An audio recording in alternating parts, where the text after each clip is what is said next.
Okay, Paul. Yes, so this is the Kia EV6. Yes, it is. Very cool looking car, I have to say. Yes, it is. Both outside and inside. It's got a lot of unique touches. A lot of the screen's like completely blacked out. When you turn it on, it goes on. It lights up. So it's very futuristic looking. It definitely is. You got a giant like panoramic screen right here. Yep. All keeping with that, EV future technology theme. Right. Backseat room looks good too. The great thing about this architecture is they push the wheels all the way out. Yeah. And so they've really freed up a lot of interior space. And of course, being an EV from the ground up, you can design around the fact that your motors are much smaller. Right. So you can utilize the space in between. So one pedal driving is definitely present, although it doesn't stop the car. So it's down to 5 miles, 10 miles an hour. Okay. We got 73% charge. Sorry, got the charge in the lower left. I didn't see that earlier. Oh yeah, there it is. Oh, and we're on level 3. So there are ways to change that. Let's see if I remember from the briefing. I think it was the paddle shifters. Oh yes. Okay, that's level 2. So there's 3, max, and max. Not braking that whole way downhill. Okay, so Max still never touch the brakes. All right, so Max does stop you. Max gets you full regenerative braking and full one pedal drive, which I kind of like. I like one pedal drive. I know it bothers some people, or it could be a little bit disconcerting. It does take some getting used to, definitely. Yeah, but once you get used to it, it's actually kind of fun because it's just one pedal. Like you don't have to move to the brake unless something obviously causes you to have to brake in an emergency fashion. Yes. Whoa. Got some nice torque there. It does have some nice torque there. Plenty of power. The ergonomics are cool. The wheel feels almost a little bit like the Corvette C8 because it has a rectangular shape until you get to the top. Yeah, top is still round. But the bottom and the middle is kind of like a rectangle. So you got a lot of room under your legs because of that.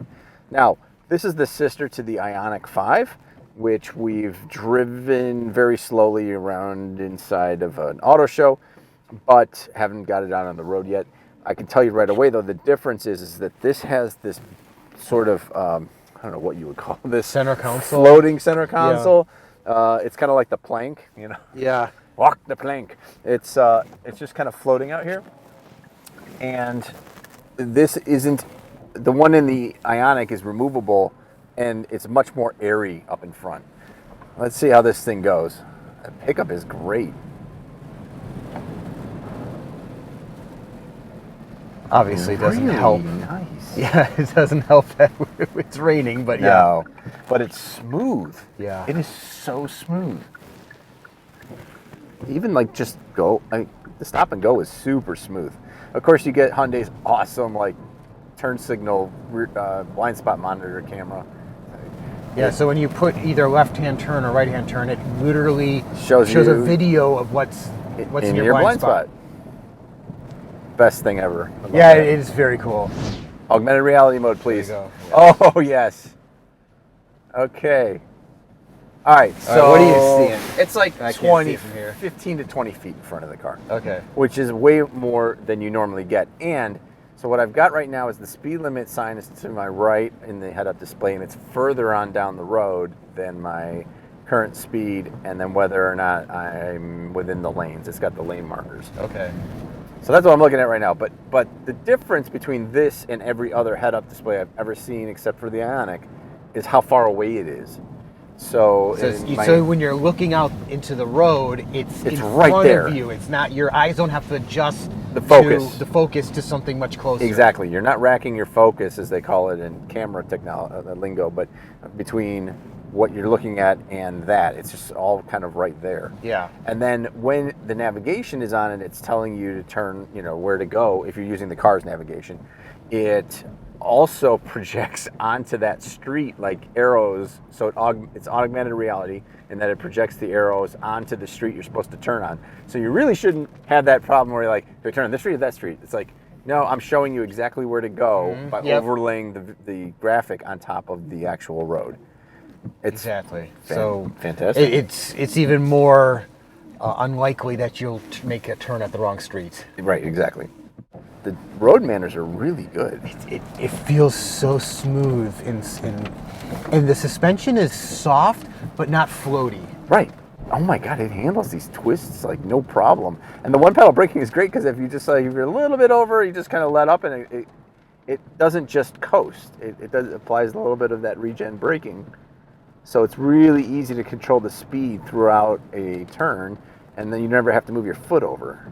For years, it was kind of a blur, like what the difference was between Hyundai and Kia. Yes. Because there was a lot of overlap, and there wasn't really uniqueness between the brands. I mean, they had different cars, of course, but you really didn't understand, like, what was Kia's motivation or identity, and what was Hyundai's. But now it's coming in much clearer, where Kia is more the sporty version of the brand, and Hyundai is more of the luxurious. Yes, I 100% agree, and that's exactly where they have been doing and going with the differences in the vehicles. Because the same thing with the Telluride and the Palisade. Yeah.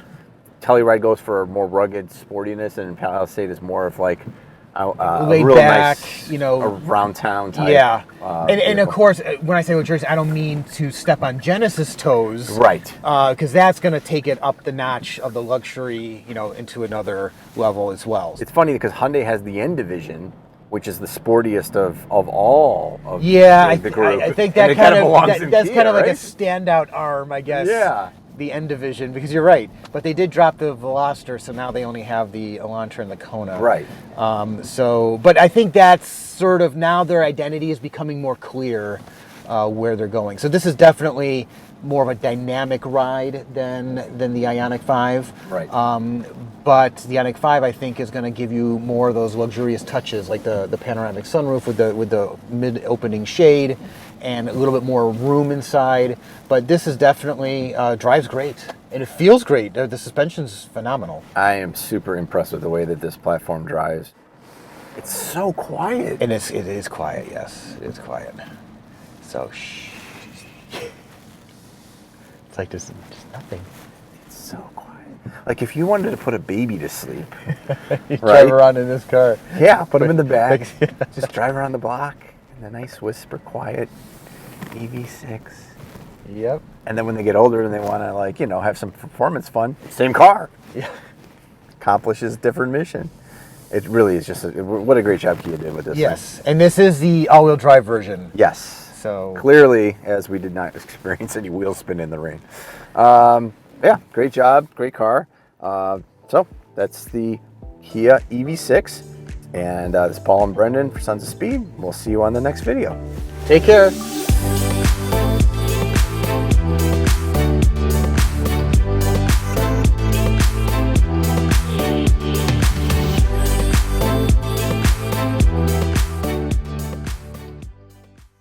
I gotta figure out how to turn the HUD on. Let me try mode. Oh, warm fireplace. That's not what I expect. 100% did not expect that when I pressed the mode button.